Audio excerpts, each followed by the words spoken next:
Europe Matin, il est 8h05. Patrick Cohen. Noël sans mêle, Mathieu, ce matin, alors que je vous demandais de bien vouloir choisir un autre sujet que la Russie, déjà beaucoup traité à l'antenne, vous me rappeliez que si quelqu'un était légitime à en parler, c'était vous, puisque vous êtes le seul à parler russe dans cette matinale. Effectivement, Patrick. Et comme je sens à votre petit ton ironique, pour ne pas dire fielleux, que vous mettez en doute ma parole, que vous pensez que c'est une énième affabulation et qu'en réalité je maîtrise le russe aussi bien que Vincent Hervouet l'anglais. Make America Great Again.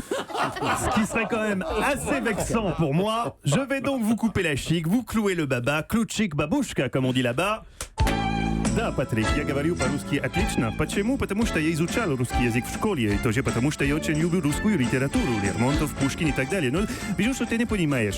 Pardon, j'oublie que vous ne parlez pas russe, Patrick. Извините меня. Oui. Bref, ce matin, alors quelques qu'en auditeurs France, aussi qui vous écoutent. beaucoup de commentateurs, mais ils peuvent nous appeler.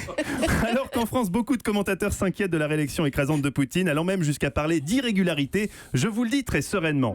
En buvant ce thé que vient de me préparer Eva Rokovskaya, une confrère moscovite venue s'assurer du traitement impartial de la réélection de Poutine dans les médias français, cette élection est super. Vive la Crimée russe, vive la démocratie, vive Vladimir Poutine. Vladimir qui transmet d'ailleurs ses amitiés au plus russe des Français, Laurent Kabrolov. Laurent Kabrolov qui avait été fait citoyen d'honneur russe à l'issue d'un colloque international de météorologie à Mourmansk où il avait humilié des locaux à un concours de shots de vodka, performance dont les conséquences se font encore sentir aujourd'hui. J'ai l'impression que le mois de mars, ça y est, c'est foutu. Heureusement, l'actualité ce matin, ce n'est pas que l'élection russe, c'est aussi le retour surprise de la neige, entraînant la panique sur les routes, mais surtout dans les rédactions. En effet, sachant qu'on avait déjà épuisé tous les angles possibles et imaginables lors du dernier épisode neigeux de février, même le micro-trottoir rue Glacière, Ouais. qu'est-ce qu'on allait bien pouvoir écrire? Une seule solution, le numéro vert des journalistes en détresse. Allô, SOS Marronnier? Ici Kevin Padang, stagiaire au Parisien aujourd'hui en France. On boucle dans 2 heures et j'ai toujours pas trouvé de sujet rigolo sur la neige. Je crois que là, il y a vraiment plus rien à dire. Kevin, ne paniquez pas, il y a toujours quelque chose à dire, suffit de l'inventer. L'amicale des boulistes de Saint-Trope qui joue à la pétanque sous la neige. Déjà dans Vers Matin, mince. Le lapin nain albinos qui construit un igloo avec ses dents. Non, 20 minutes l'a fait hier, merde. Ah oui, c'est bon, j'ai un reportage sur ces ados qui, malgré le froid, préfèrent rester en soquette avec les ourlets retroussés. Quoi, mais c'est complètement con ça. Bah Kevin, t'es dans la merde ou pas? Oui, bah alors tu fais une page sur les ourlets avec les témoignages d'ados en vanne et tu l'intitules Jamais sans les chevilles à l'air, ok? Ok, merci SOS Marronnier.